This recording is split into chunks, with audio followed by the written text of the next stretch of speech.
எல்லா படத்தோட சூப்பராக இருக்கு.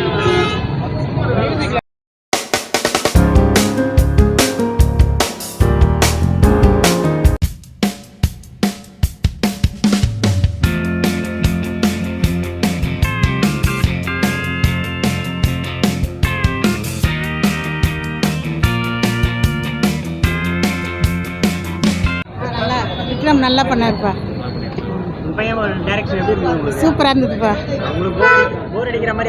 ஐயோ போர் அடிக்கிறதுல எப்படி போர் அடிக்கிற மாதிரி சந்தோஷமா இருக்குப்பா. ரொம்ப சந்தோஷமா இருக்கு. எல்லா படத்தோட சூப்பராக இருக்கு. என்னப்பா மியூசிக் சூப்பராக இருக்குப்பா. அந்த படத்தில் பார்த்தவங்க சொல்றாங்க படம் பேசுறது கொஞ்சம் புரியல அப்படின்னு. ஏன் புரியலப்பா? புரியாதவங்களுக்கு கூட புரியும்பா. இது என்ன கருத்து சொல்ல என்ன கருத்து? நல்ல கருத்தாக சொல்லியிருக்கிறான்பா. ஏழைங்களை பற்றி சொல்லியிருக்கோம், நம்மளை பற்றி. இந்த கருத்து சமுதாயத்தில் என்ன மாதிரி இம்பாக்ட்? நல்ல இம்பாக்ட் தான்ப்பா. இந்த படம் நடிச்சதுல உங்க பாப்பா எப்படி இருக்கு? எங்கள் பாப்பா சூப்பராக நடிச்சிருக்கு. உங்களுக்கு பிடிச்சிருக்கா? பிடிச்சிருக்குதுப்பா. நீ சொல்லுமா எப்படி இருந்துச்சு? ரொம்ப கஷ்டமாக இருந்துச்சு. பட் அங்கே இருக்கும்போது சும்மா நார்மலாக பண்ணுற மாதிரி தான் இருந்துச்சு. பட் இங்கே வந்து பார்த்தா அப்படியே ஒரு மாதிரி பெருசாக இருக்கிற மாதிரி இருக்கு. நடிக்கும்போது கஷ்டமா இருந்ததா? ஜாலியாக தான் இருந்துச்சு நடிக்கும்.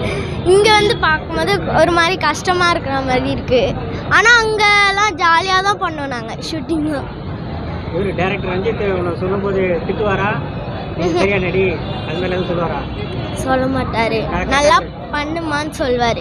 இந்த மாதிரி பண்ணுமா அந்த மாதிரி பண்ணுமான்னு தான் சொல்லுவார். வேறு எதுவும் சொல்ல மாட்டார். படம் உனக்கு பிடிச்சிருக்கா? ரொம்ப பிடிச்சிருக்கு. இந்த லாங்குவேஜ்லாம் புரியுதா உனக்கு? அந்த காலத்து லாங்குவேஜ்? விக்ரம் மக்கள்லாம் எப்படி பேசுனாரா அவன்கிட்ட? ஜாலியாக இருப்பார் அவர். செம்ம ஜாலி கேரக்டர். பார்வதி அம்மா கூட நல்லா ஜாலியாக இருப்பாங்க. அவங்க எல்லாரும் நார்மல் பர்சன் கிட்ட பேசுகிற மாதிரி தான் பேசுவாங்க. அப்படி இப்படிலாம் பார்க்க மாட்டாங்க. ஜாலியாக.